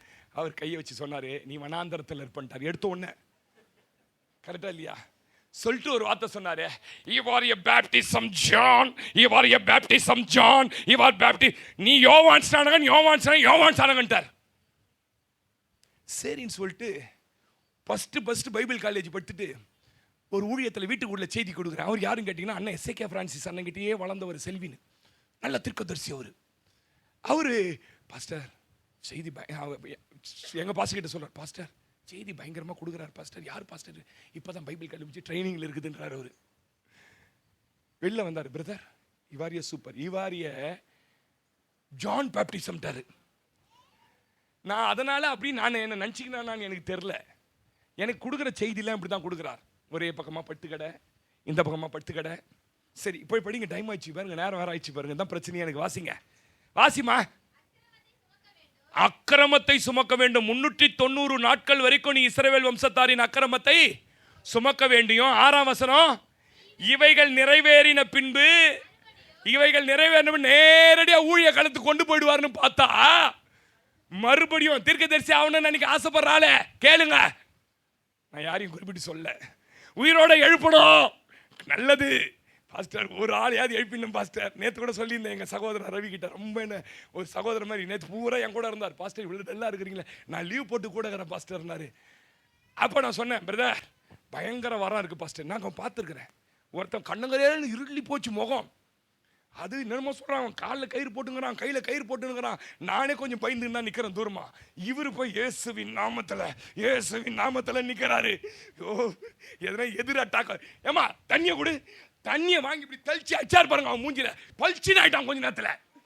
நான் சொல்கிறான், இப்போ நல்லா ஆயிடுச்சுங்க கொஞ்சம், எனக்கு வரம் இருக்குதுயா, எல்லாருக்கும் வரம் குத்துக்கிறாரியா. அழைக்கப்பட்ட அழைப்பையும் உங்களுடைய அழைப்பையும் உறுதியாக்கும்படி ஜாக்கிரதையாக இருங்கள். ஆனா 390 நாள் ஆன உடனே பயன்படுத்த போறார் நினைச்சா மறுபடியும் வாசிமா, வலது பக்கமாய் ஒரு கழித்து, இப்போ இடது பக்கம் பாருங்க. 390 நாள் படிச்சு இதெல்லாம் மறந்து போச்சு. இப்போ ரத்தமே ஓடல, எழுந்துக்கிந்து கொஞ்சம் ரத்தம் ஓடலான்னு பிசியோதெரபியை கூப்பிட்டு ஆட்டலான்னு கையை பார்த்தா டக்குன்னு இன்னொரு குரல் வருது. என்ன குரல்? நீ வலது பக்கமாய் திரும்பி யூதா வம்சத்தாரின் அக்கிரமத்தை, அவன் இஸ்ரேல் என்ற 11 கோத்திரத்து அக்கிரமம் 390 நாள். அது ஒரு கணக்கு இருக்குது, அதெல்லாம் சொன்னா நேரம் ஆயிடும். யூதா வம்சத்தினுடைய ஆக மொத்தம் யூதாவா இருந்தாலும் இஸ்ரவேலா இருந்தாலும் அவன் யார் தான்? அக்கிரமம் செய்கிறவன். ஆமீன் சொல்லுங்க. அதனால தான் சொல்லுவேன், நம்ம நினைக்கிறோம் சர்ச்சைக்கு வந்து எல்லாரும் பரிசுத்தமா நல்லா இருக்கிறாங்கன்னு சொல்லி, நிறைய பேர் அக்கிரமம் செய்கிறவங்களும் இருக்கிறாங்க. அவங்க பாவத்தை யார் தான் தெரியுமா சுமக்கணும்? ஆசாரியன் தான் சுமக்கணும். என்ன சொல்லுவான் தெரியுமா ஆசாரியன்? ஆண்டவரே திமிர் எடுத்து போய் வீட்டில் உட்காந்துங்குது, ஆண்டவரே சும்மா என்னைக்கோ வந்த பெரியமா வந்துக்குது, அதனால சர்ச்சைக்கு வரலன்னு உட்காந்துங்குது, அடிச்சிடாதீங்க ஆண்டவரே. நான் அடிக்கடி சொல்லுவேன், இந்த ரொம்ப ஆவிக்குரியவங்களா இருக்கிறாங்க பார்த்தீங்களா, அவங்களுக்கு தான் நிறைய தண்டனை கிடைக்கும். மற்றவங்களுக்கு புரியாதது. ஒரு வாரம் சர்ச்சைக்கு வரனாலும் உங்கள் ஆண்டவர் இப்படி பண்ணுருவாரு. ஏன்னா உன்னை பார்க்காம அவரால் இருக்க முடியாது. உன்னை தேர்றாரு மகளே, எப்போ இங்கே வந்தாலும் அவர் தேர்றாரு. என் பிள்ளை உட்கார இடத்துல காணுமே, என் பிள்ளைய காணுமே. அப்போ ஒரு சிச்சியை அனுப்புனா அடுத்த வாரம் என்ன சொல்லுவேன்? திருந்து வரலையா, ஓனர் என்ன பண்ணிட்டாரிப்பா, என் மூஞ்சிலே முழிக்காதன்ட்டாரியா, ஒரு திருவிருந்துக்கையே எப்படி பண்ணிட்டாராயா? என்னையா ஆண்டவர், நான் 50 வருஷமா திருவிருந்து எடுத்துன்னுக்கிறேன்யா. கரெக்டு தான் பிரதர், கரெக்டு தான் சிஸ்டர். நிமிந்து நின்று இப்பதான் ரத்தம் ஓட்ட வருது பார்த்தா டக்குன்னு சொல்றாரு, யூதா அக்கிரமம் பண்ணிச்சு இல்ல எசேக்கியேல், ஆமா அவனுக்காக கொஞ்ச நாள் பட. நான் ஆண்டவரே 1.25 வருஷம் ஆச்சு ஆண்டவரே, சூரியனை பார்த்து சந்திரனை பார்த்து அப்படின்ட்டு வலது பக்கமா என்ன பண்றாரு? யூதா வம்ச அக்கிரமத்தை 40 நாள் வரைக்கும் அப்பா கொஞ்சம் ரிலாக்ஸ் ஆயிட்டான். அண்ணனே இப்பயும் 350 போட்டுருவாரோ? இல்லை 40 போதும்.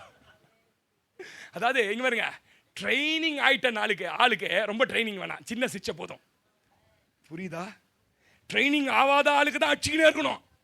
ட்ரைனிங் ஆன ஆளுக்கு சும்மா லைட்டாக தட்டி விட்டிங்கன்னா போதும், அவன் உஷாராயிடுவான், நெருப்பாயிடுவான். ஆமென் சொல்லுங்க.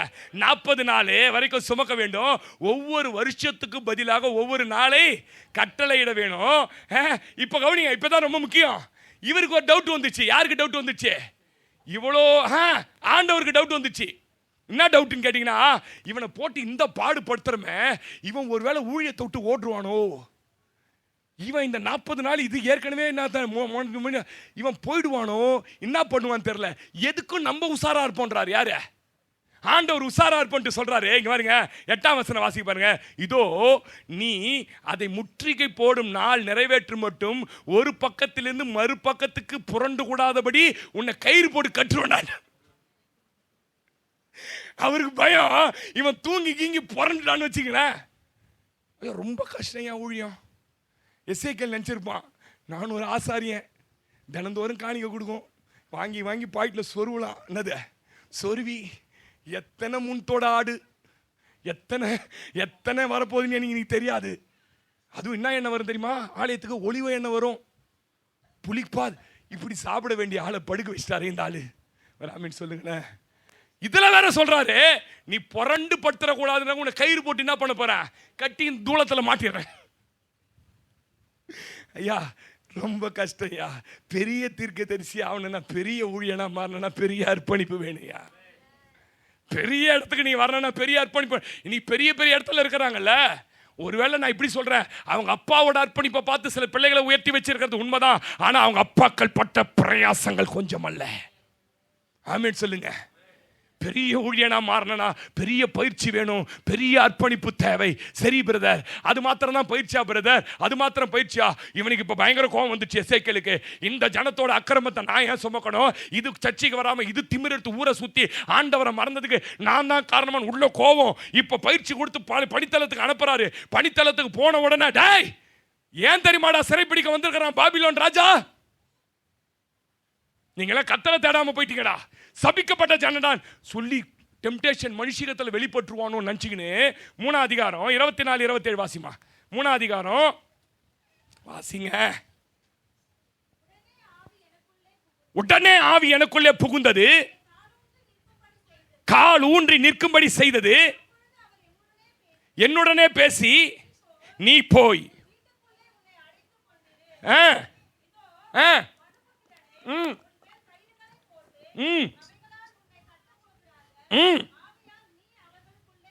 ஏன் இந்த ஆளு கவனிங்க, எப்ப பாரு இப்படியே தீர்க்கதரிசனம் சொல்லி இருக்கிறானா?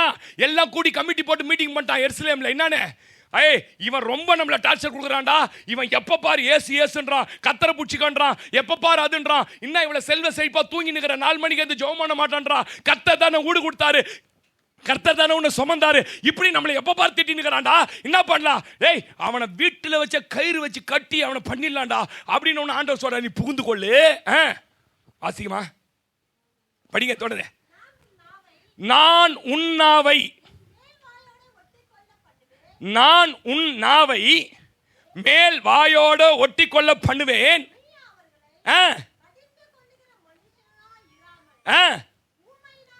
ஊமையனாய் இருப்பாய்.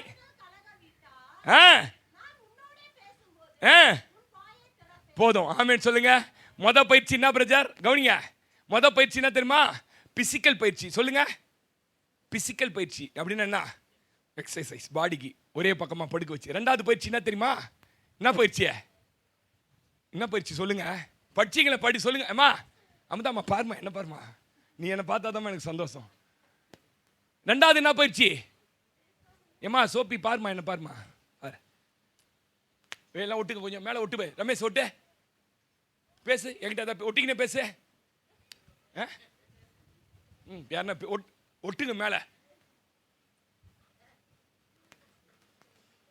பேசுங்க. முடியுமா? இன்னும் ரகசியம் சொல்லட்டுமா? நேற்று ராத்திரி இதை வெளிப்படுத்தினாரு. ஒட்டிக்கினே சோறு தூணுங்க. ஒட்டுறதுனா அப்படி இல்லை, கடிக்கிறேன் நீ. இவர் ஒட்ட சொன்ன ராஜன், அவருக்கு கட்சி பழக்கம் ஆயிடுச்சு அவருக்கு. இந்த இப்படி ஒட்டணும். அது பாருங்க, சோறு சாப்பிட முடியாது. நான் நினைக்கிறேன் எசேக்கியேலுக்கு பசி ஏத்தவன வீட்டில் பொண்டாட்டி கொட்டிருப்பாரு. 10 2 வாய் வழியா ஜூஸ் ஊத்து.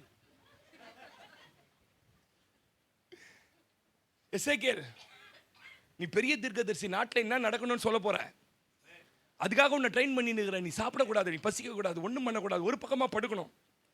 ரொம்ப கஷ்டமா இருக்குது ஆண்டவரே, எல்லாரையும் விட்டுட்டு என்னை ஏன் ஆண்டவரை செலக்ட் பண்ணீங்க? இந்த பட்டணத்தில் எவ்வளோ பேர் இருக்கான்ல, நான் எதுக்கு ஆண்டவர் இவ்வளோ கஷ்டப்படணும்? இல்லைடா, என் மேலே பக்தி உள்ளவன் நீ ஒருத்தன் தான்டா, என்னை தேடுற ஆசாரிய நீ ஒருத்தன் தான். இன்னைக்கு உன் வாயை நான் மேல் வாயோட ஒட்டுவேன், ஒரு இடத்துக்கு போய் திறப்பேன், அது செத்து போன எலும்புகள் இருக்கிற உலர்ந்து போன எலும்புகள் இருக்கு. கையை தட்டி சொல்லு, உன்னை எங்க தெரியுமா ட்ரைனிங் கொடுத்து கொண்டு போய் நிக்க போறாரு? உலர்ந்த எலும்புகள் இருக்கிற ஒரு பள்ளத்தாக்கில் அவர் என்னை கொண்டு போய் நிறுத்தினார். அந்த எலும்புகளை பார்த்து சொன்னார், இப்போ வாயை கட்ட வைக்கிறேன். சிலர் மேல அந்த அக்கினியை போடுறாரு. நான் பார்க்கிற சகோதரா, அந்த தீர்க்க தரிசனம் வரும்.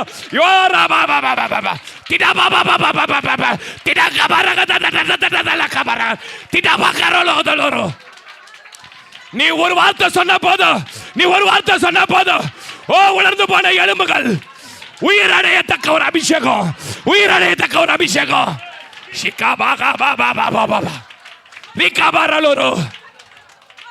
காலூன்றி பெரிய சேனையாய் நிற்க பண்ண போறாரு. அது வரைக்கும் நீ ஒரு கழித்து படு, அது வரைக்கும் வாய மேல் வாயோட ஒட்டுவேன். நீ யாருக்கிட்டே பத்தி பேசக்கூடாது, உன் கோபத்தில் கூட பேசக்கூடாது.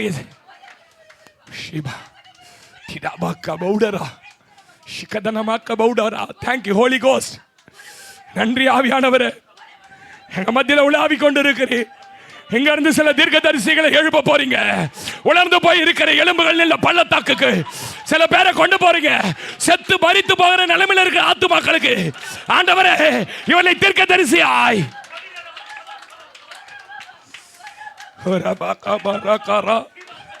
ஷிகாரா லகரவுது தபாரா கபாரா ஷகாபாரா ரிதானாமா கபௌடரா ரிகா பௌடரதல பக்கபா லிகனரல மக்கபௌடரதன மக்கபா. சிலர் மேல அந்த அபிஷேகத்தின் அக்கினி இந்த ஆலயத்திலிருந்து ஒரு பயங்கரமான தீர்க்க தரிசனம் அபிஷேகம் உள்ள ஒரு பிரபலமான பட்டணத்துக்கு சிலர் கர்த்தர் கொண்டு போக போறார். அந்த பட்டணத்துக்கு கொண்டு போகும்போது அங்க பாவத்தில் மரித்திருக்கிற அநேகருக்கு உன்னை என் வாயாய் பயன்படுத்த போற. அது வரைக்கும் வாயில ஒருவரையும் சபிக்காத, ஒருவரையும் புறம் பேசாத.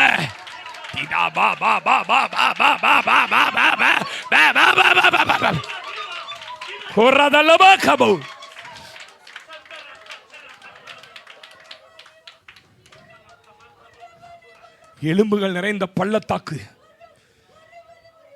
அது வரைக்கும் உன்னை நான் ட்ரெயின் பண்ணிட்டு இருக்கேன்.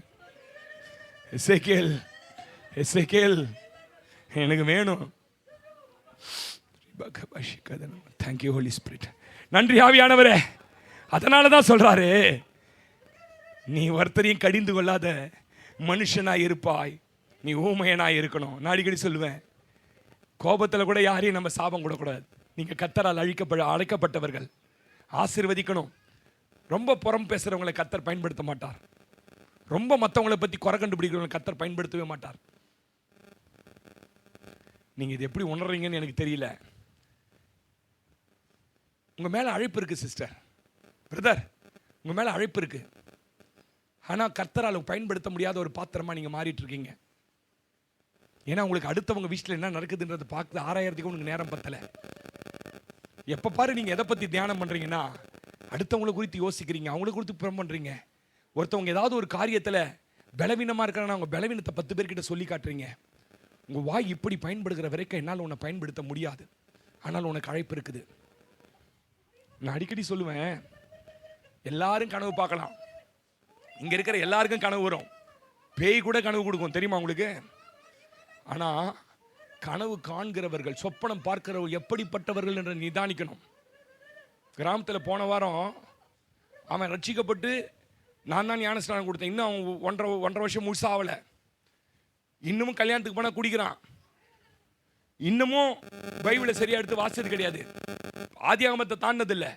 அவருக்கு சொப்பனம் பாம்புகளாய் வருகிறது. பாம்புகளாய் வருகிறாள்லாம் வாய் அடக்காத ஆளு, சீர்படாத ஆளு. மாடா வருது, இன்னும் மாம்சத்திலிருந்து வெளிவராத ஆளு. நீ யானை துரத்துது, மாம்சத்துல இன்னும் நீ வாழணும்னு நினைக்கிற மாம்ச விருப்பத்தை நிறைவேற்றுற நாளு. நாய் துரத்துது, நீ வெளியில காட்டுற கத்தரோட, ஆனா உன் இருதயம் பின்மாற்றத்தில் ஆயிடுச்சு. பயங்கர வியாக்கியானம் இருக்கு. இந்த வியாக்கியானத்தெல்லாம் சொன்ன பயந்துருவீங்க. எல்லாரும் சொப்பனம் பார்க்கலாம். ஆனா சொப்பனம் பார்க்கறவங்களை எப்படி பார்த்து நிதானிக்கணும்? என்னாகமம் 12ஆம் அதிகாரத்தில் சொல்றாரு, ஒருவன், நான் தெரியல இதெல்லாம் ஆண்டவர் பேச சொல்றதுனால பேசுறேன், ஒருவன் உங்களுக்குள்ளே தீர்க்கதரிசியா இருப்பாயானால் அவனை நான் எனக்கு சொப்பனத்திலும் தரிசனத்திலும் வெளிப்படுத்துவேன். அவனுக்குள்ள இருக்க வேண்டிய குவாலிட்டி 3ஆம் அதிகாரத்து 3ஆம் வசனத்தில் சொல்றாரு, அவன் சாந்த குணம் உள்ளவன். என்ன குணம்? என்னது? மீக். இங்கிலீஷ்ல போட்டிருக்கு meek. What is the meaning of meek? மகளே tell me. Meek, MEEK, meek. கர்த்தர் காட்டுறது அப்படியே சொல்றேன். என்ன தெரியுமா? எல்லாம் தெரியும் அவங்களுக்கு, அவங்களால பேச முடியும், சண்டை போட முடியும். மோசே பத்தி சொல்றார், ஆனா எதையும் பேச மாட்டாங்க. மீக்குனா வீக்கு நினைச்சிடாதீங்க. மீக்குனா வீக் இல்ல. மீக்குனா எல்லாம் செய்ய தெரியும், ஆனா சாந்த குணம் கர்த்தர் மாத்திட்டாரு. ஒரு காலத்தில் அடிச்சு கொலை பண்றவன் இப்ப தன்னை எதிர்க்கிறான். ஒரு கூட்டம் அமைதியா நிப்பான். மீக், அது பேர் தான் மீக். நீங்க வேணா டிக்ஷனரியில போய் வீட்டில் போய் பாருங்க. முதல்ல அவங்களுக்குள்ள என்ன தெரியுமா இருக்கும்? சாந்த குணம். ரெண்டாவது அவங்களுக்குள்ள என்ன தெரியுமா இருக்கும்? உண்மை. என்ன இருக்கும்? 7ஆம் வசனமா? உண்மை. அப்புறம் அவங்க யார் தெரியுமா? தன் சத்துருக்கள் தான் அழிந்து போக வேண்டும் என்று நினைத்தவர்களுக்காக தேவ சமூகத்தில் கதறி ஜெபிப்பார்கள். நான் சொல்ற அடையாளம் புரிஞ்சுக்கங்க சிஸ்டர். உங்ககிட்ட சொப்பனம் பார்த்தவங்களை பத்தி, உங்களை பத்தி தரிசனம் பார்த்தேன்னு சொல்றாங்கல்ல, அவங்க எப்படிப்பட்டவர்களா இருக்கணும்? முதல்ல அவங்க யார் தெரியுமா? மீக் பர்சனா இருக்கணும், சாந்த குணம் உள்ளவர்களா இருக்கணும். ரெண்டாவது அவங்க யார் தெரியுமா? தேவன் பார்க்கும்போது அவங்க வாழ்க்கை உண்மை உள்ளதா இருக்கணும். மூணாவது யார் தெரியுமா? தேசத்திற்காக, அழிந்து போகிற ஜனங்களுக்காக அல்லது எதிரிகளுக்காக கதறி ஜெபிக்கிறவர்கள். நாலாவது அவங்க கிட்ட இருக்க வேண்டிய குவாலிட்டி என்ன தெரியுமா? நியாய பிரமாணத்தை இருதயத்தில் வச்சிருப்பாங்க, மோசே மாதிரி சுமக்கிறவர்கள். இந்த 4 குவாலிட்டி உனக்கு தரிசனம் சொல்கிறவங்க கிட்ட இருக்குதான்னு செக் பண்ணு. போனது வந்ததெல்லாம் சொல்லிக்கின்னு பயந்து செத்து போன கேஸ்லாம் எனக்கு தெரியும். நான் அடிக்கடி சொல்லுவேன், நல்லா ஊழியம் செய்கிறாங்க, நல்ல தீர்க்கதரிசி, நல்ல கர்த்தரோட பேசுகிறவங்களா இருந்தா மனுஷங்கிட்ட அதிகமாக பேச மாட்டாங்க. எத்தனை பேருக்கு நான் சொல்கிறது புரியுதா? அதனால சொன்னாங்களே, என் மனைவி சொல்லிச்சு, ஒரு பாஸ்டர் கல்யாணம் ஆகி எவ்வளோ நாள் தான் ஆகுதுன்னா, பாவம் 3.5 வருஷம் தான் ஆகுது. மனைவி சொல்லிச்சு, எவ்வளோ நாளுங்கன்னு எனக்கு கேட்டுது. நான் சொன்னேன் 3.5 வருஷம் ஆகுது. 15 வருஷமா குழந்தை இல்லையாங்க. அடா பாவி, 15 வருஷத்துக்கு முன்னாடி 15 வயசு அந்த இருக்கு. சொல்ற எல்லாத்தையும் நம்பாத, சொல்ற எல்லாத்தையும் புரிஞ்சிக்காத. உன் ஆவியினுடைய வளர்ச்சி. நான் யார்கிட்ட தெரியுமா சொப்பனத்துக்கு வியாக்கியானம் கேட்பேன்? தெரியுமா உங்களுக்கு யார்கிட்ட கேட்பேன்னு? சொல்லுங்க, யாருன்னா தெரிஞ்சா சொல்லுங்க. என்னை விட ஆவியானவர்கிட்ட முதல்ல கேட்பேன். என்னை விட 30 வயசு மூத்தவங்க என் மனைவிக்கு தெரியும். சீனியர் பாஸ்டர்ஸ், பாஸ்டர் இப்படி ஒரு காரியம் பார்த்தேன் பாஸ்டர் அப்படின்னு. உடனே அவங்க சொல்லுவாங்க, 2 நாள் வெயிட் பண்ணு தம்பி, நான் ஜெபம் பண்ணிட்டு என்ன பண்றேன். ஏன்னா ரொம்ப பயங்கரமா காட்டுவார் சிலதெல்லாம், அவ்வளோ சீக்கிரம் காட்ட மாட்டார். காட்டினாலும் ரொம்ப பயங்கரமா இருக்கும். அப்போ அவருக்கு வியாக்கியானம் பண்ணுவார் பாருங்க. எனக்கு வியாக்கியானம் பண்ணுகிறவர்கிட்ட இந்த குவாலிட்டிலாம் இருக்குது. சொல்லுங்க ஆமே. அதனால இதை பார்த்தேன், அதை பார்த்தேன், அதை பார்த்தேன், இதை பார்த்தேன். சிலர் கண்ணை 3 நாளே ஏசப்பா பக்கத்தில் நின்றுவார். எப்படி நிற்கிறாருன்னே தெரியல. நானும் கிட்டத்தட்ட ஒரு 30 வருஷமா கேட்குறேன், பக்கத்தில் வந்து நில்லியா நில்லியா. அப்படி இப்படி பார்த்தேன், இப்படி எல்லோரும் பார்க்க மாட்டேன். பார்க்கணும்னா 390 நாள் சைடில் படுத்துருக்கணும். எத்தனை 90 நாள்? இன்னும் உனக்கே நிமித்தி ஏந்துக்க முடியல, ஒரு ஆள் எழுப்பிடு. என்ன கீர்த்தனா சிரிக்கிற? அப்புறம் இப்படி பண்ண 40 நாள், அப்புறம் ஒட்டி விட்டுருவார். ஏமா இப்படி மாற்ற நீ? நான் தீர்க்கதரிசியா மாறினுக்கிறேன், யார்கிட்டையும் பேச மாட்டேன். சொல்லுங்க சொல்லுங்க. அல்லேலூயா அல்லேலூயா. தம்பி டைம் ஆயிடுச்சு, என்ன பண்ணலாம்? பேசட்டுமா முடிச்சிட்டுமா? ஆமென் சொல்லுங்க. அல்லேலூயா அல்லேலூயா. மேல் வாயிட நாக்க ஓட்டிட்டா சாப்பிட முடியாது, பேச முடியாது. எத்தனை நாள் ஒட்டி வச்சிருந்தா தெரிலங்க. ஆனால் எலும்பு பள்ளத்தாக்கு கொண்டு போறாரு, உயிரடைய பண்ணிட்டாரு. சகோதரா, நீ உயிரடைய பண்ணணும் சகோதரா. சகோதரி, அநேகர் உன் வார்த்தையை கேட்கும்போது உயிர் அடையணும் சகோதரி. அதுக்காக ட்ரைனிங்லாம் கொஞ்சம் சின்ன வயசுலேருந்து ஆசாரியம் இல்லையா, நிறைய பேர்கிட்ட பேசி பேசி பேசி பேசி அவனுக்கு ட்ரைனிங். பாஸ்டர்னா நிறைய பேசணும், பேசி ட்ரைனிங் இல்லை. கொஞ்ச நாள் ஒட்டு செத்து போன நிறைய பேரை நீ உயிரோடு எழுப்பணும். ஆமென் சொல்லுங்க. லேலோயா. அடுத்து பயிற்சி கொடுத்தது யார் பாஸ்டர்? தாவீது. அடுத்து பயிற்சி கொடுத்தது யார் பாஸ்டர்? பவுல். எப்படி கொடுத்தார் பாஸ்டர் பயிற்சி? பயங்கரமாக கொடுத்தார் பயிற்சி. அடுத்த வாரம் பார்க்கலாம். கண்ணை மூடலாம், எல்லாம் கண்ணை மூடுங்க. எதனமா கபவுடரா திடாபாரா கபா திடாபாராலாபா. மகிமையாக உலாவிட்டு இருக்கீங்கப்பா. இங்க உங்க பிரசன்னை இந்த இடம் முழுவதும் நிரம்பி இருக்குப்பா. உங்க மகிமை இந்த இடம் முழுவதும் முடி இருக்குப்பா. இந்த ஆலயத்தின் மேல எவ்வளவு பிரியமா இருக்கீங்கப்பா நீங்க. இந்த ஜனங்கள் மேல எவ்வளவு பிரியமா இருக்கிறீங்க. ஒருவரை கூட இங்க விருதாவா கொண்டு வரல. இங்க வருகிற ஒருவர் கூட பேர் அட்டெண்டன்ஸ்க்கு சப்ஜெக்ட் வரவங்க இல்ல. எனக்கு தெரியும் இங்க வரவங்க எல்லாம் பெரிய ஊழியத்தை செய்ய போறாங்க, பிரபலமா மாற போறாங்க, சிறையிருப்புகளை உடைக்கிற அபிஷேகம் பெற போறாங்க, கட்டுகளை உடைக்கணும். இவங்க போய் நிற்கும் போது பேய் அலறணும், நீ வராத வேற யார வேணாலும் அனுப்பிடு சொல்லணும். சேக்கியல் உன் ஆவிக்குள்ளாக்க போறேன், இன்னும் கொஞ்ச நாள்ல ஆவிக்குள்ளாக்க போறேன். 800 மைல்களுக்கு அப்பால் இருக்கிற பாபிலோனுக்கு உன்னை தூக்க போறேன். இங்க இருந்து உன்னை அமெரிக்காவுக்கு தூக்க போறேன். நீ அமெரிக்கால போய் ஜோ பைடனுக்கு முன்ன நிக்க போற இன்னும் கொஞ்ச நாள்ல. உன்னை இங்க இருந்து தூக்கி அமித்ஷா முன்னாடி நிக்க போறேன். டேய், நீ இயேசுவை ஏத்துக்கிறியா? யாரா நீ? கையை நீட்டு வா உன்னை அடிக்க. அவன் கை அப்படி நிக்கும் நிக்கும். அவன் சொல்லுவான், நீ யார்? ஜீவனுள்ள தேவனுடைய ஊழியக்காரன். நான் என்ன ஊர் தெரியுமா? தின்னனூர். இங்க எப்படி வந்த? 10:20 என் வீட்டுல இருந்த 10:21 முன்னாடி கர்த்தர் என்னை கொண்டு வந்து விட்டு இருக்கிறாரு.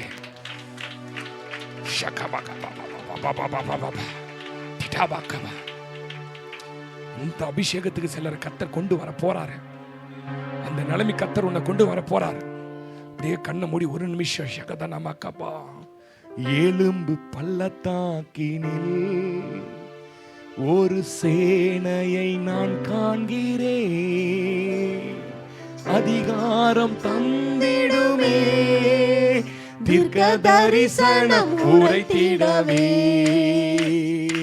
எலும்பு பள்ளத்தாக்கினில் ஒரு சேனையை நான் காண்கிறேன், அதிகாரம் தந்திடுமே, தீர்க்க தரிசனம் உரைத்திடவே. அக்கினியாய் இறங்கிடுமே, அக்னிநாவாக அமர்ந்திடுமே, பெரும் காற்றாக வீசிடுமே, ஜீவநதியாக பாய்ந்திடுமே. அக்கினியாய் இறங்கிடுமே, அக்னிநாவாக அமர்ந்திடுமே, பெரும் காற்றாக வீசிடுமே, ஜீவநதியாக பாய்ந்திடுமே. கர்மேல் ஜெப வேளையில் சிலர் மேல ஒரு ஆவியை போட போறார், சிலர் மேல ஒரு அக்கினியை போட போறார். மகளே, விக்கிரக ஆராதனை பண்ணி கொண்டிருந்த நீ பேயுட ஆலயத்தில் நிறைய நாள் இருந்த. உன்னை எதற்காக பிடித்தேன் தெரியுமா? உனக்கு சொப்பனங்களை தரிசனங்களை ஏன் தர தெரியுமா? நீ வெளிப்பாடு உள்ள ஒரு தீர்க்கதரிசி. ஆனால் உன் வாயை மேல் வாயோட ஒட்ட வேண்டும் என்று ஆவியானவர் சொன்னார்.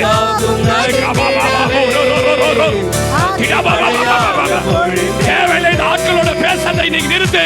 அக்கினியாய் இறங்கிடுமே, அக்னிநாவாக அமர்ந்திடுமே, பெரும் காற்றாக வீசிடுமே, ஜீவநதியாக பாய்ந்திடுமே. சீனாய்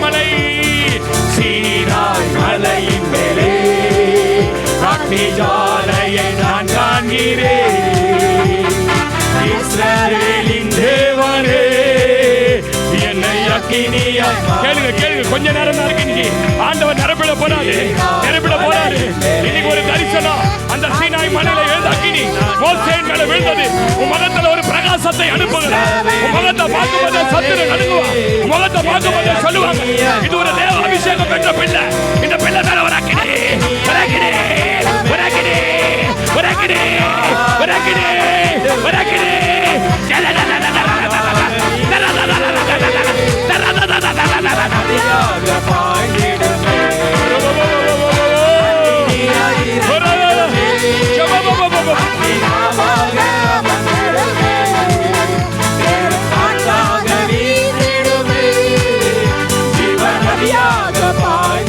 எலும்பு பள்ளத்தாக்கு, எலும்பு பள்ளத்தாக்கு. உன் ஆவியில தூக்குறாரு, உன் தலைமுடியை பிடிச்சு தூக்குறாரு. நீ ஆவியில தூக்கப்படுகிறாய், நீ ஆவியில தூக்கப்படுகிறாய், நீ ஆவியில தூக்கப்படுகிறாய். தரிசனம் உரைத்திடவே. எலும்பு பள்ளத்தாக்கு.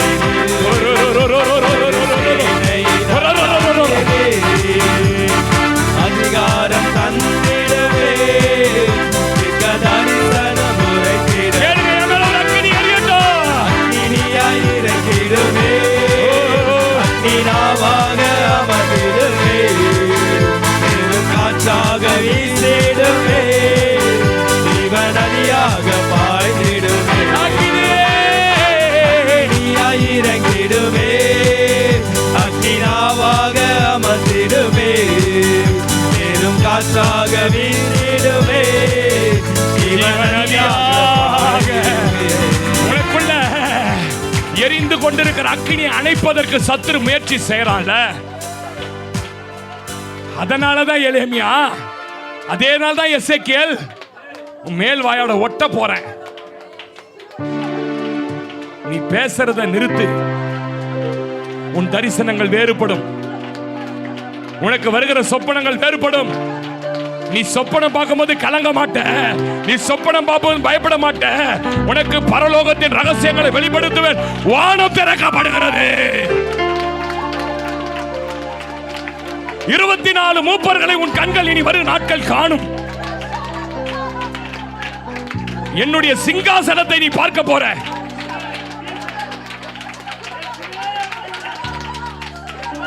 அடிக்கப்பட்ட ஆட்டுக்குட்டியாய் நான் உட்கார்ந்து இருக்கிறதை நீ பார்க்க போற. நீ புறப்பட்டு போ. உன்னை ஜாதிகளுக்கு ஒளியாய் மாற்ற போறேன். உன்னை ஜனங்களுக்கு தீர்க்கதரிசியாய் மாற்ற போறேன். ஓ ரோ ரோ ரோ போ லோ ரோ ரோ லக்கோ ரோ. நீதானே கேட்டு வந்த.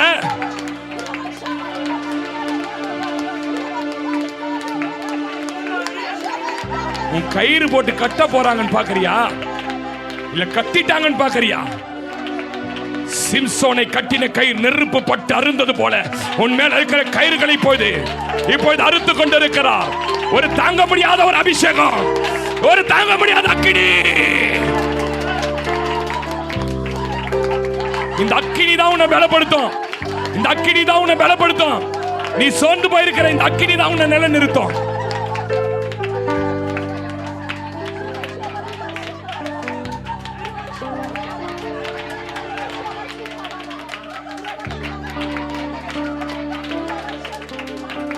நன்றி ஆவியானவரே, நீர் எவ்வளவு பயங்கரமுள்ள தெய்வம், எவ்வளவு பயங்கரமுள்ள தெய்வம். எங்க மத்தியில உலாவிக் கொண்டிருக்கிறீர், பேசிக் கொண்டிருக்கிறீர். எங்கள் சிறையிருப்புகள் திரும்பும், எங்கள் சிறையிருப்புகள் திரும்பும். நாங்கள் உருவாக்கப்பட்டவர்கள், பயிற்சிக்கப்பட்டவர்கள், நாங்கள் சாதாரணமானவர்கள் அல்ல. எங்கள் வீட்டின் மேலே ஒரு அக்கினி தழல் பரலோகத்திலிருந்து ஊற்றுகிற ஆண்டவரை எண்ணெயின் அபிஷேகம் இருக்கிற வரைக்கும் யாரை சிறைபிடிக்க முடியாது. இந்த சபையில் உள்ள விசுவாச குடும்பங்கள் ஒவ்வொருவருக்காய் ஜெபிக்கிறேன். என் பிள்ளைங்கப்பா, என் பிள்ளைங்கப்பா, நான் மேய்ப்பனா இந்த பிள்ளைங்களை உள்ள வச்சு வேலி அடைத்து சுத்தி வாசல்ல நின்னுட்டு இருக்கிறேன். நான் வாசல்ல நின்னுட்டு இருக்கிறேன். ஒருவனை இந்த ஆட்டை பிடிக்கிறதுக்கு வர முடியாதே. பிரதான மேய்ப்பர் உங்க கையில ஒப்பு கொடுத்திருக்கிறேன். நீங்க ஆசீர்வதித்து அனுப்பு. கிருபையில ஒப்பு கொடுக்கிறேன். இயேசு கிறிஸ்து நாமத்தில் பிதாவே, ஆமென், ஆமென், ஆமென், ஆமென். என் ஆத்துமாவே கர்த்தரை ஸ்தோத்திரி. என் மூலமே என் ஆத்துமாவே கர்த்தர் செய்த சகல உபகாரங்களையும் மறவான். அவர் உன் அக்கிரமங்களை எல்லாம் மன்னித்து, உன் நோய்களை எல்லாம் குணமாக்கி, உன் பிராணனை அழிவுக்கு விலக்கி மீட்டு, உன்னை கிருபையினாலும் இரக்கங்களினாலும் முடிசூட்டி, நன்மையினால் வாயை திருப்தி ஆக்குகிறான். கழுகுக்கு சமானமாய் உன் வயது திரும்பவும் வாழ வயது போலாகிறது. ஆமென். தலைகளை தாழ்த்தி நம்முடைய ஆண்டவராகிய இயேசு கிறிஸ்துவின் கிருபை, பிதாவாகிய தேவனுடைய அன்பு, பரிசுத்த ஆவியானுடைய அந்யோன்யம் இன்றும் என்றும் சதா காலங்களிலும் உன்னை கர்த்தர் சிறையிருப்பை திருப்பி உன் தலையை நிமிர்ந்து நடக்க பண்ணுகிற வரைக்கும் உங்கள் அனைவரோடும் கர்த்தர் இருப்பாராக. ஆமென், ஆமென். கர்த்தர் உன்னை ஆசீர்வதித்து உன்னை காக்க கடவர். கர்த்தர் தம்முடைய முகத்தை உன்மேல் பிரகாசிக்க பண்ணி உன்மேல் கிருபையாய் இருக்க கடவர். கர்த்தர் தம்முடைய முகத்தை உன்மேல் பிரசன்னமாக்கி உனக்கு சமாதானத்தை கட்டளையிட கடவர். ஆமென், ஆமென், ஆமென். அல்லேலூயா, அல்லேலூயா, அல்லேலூயா.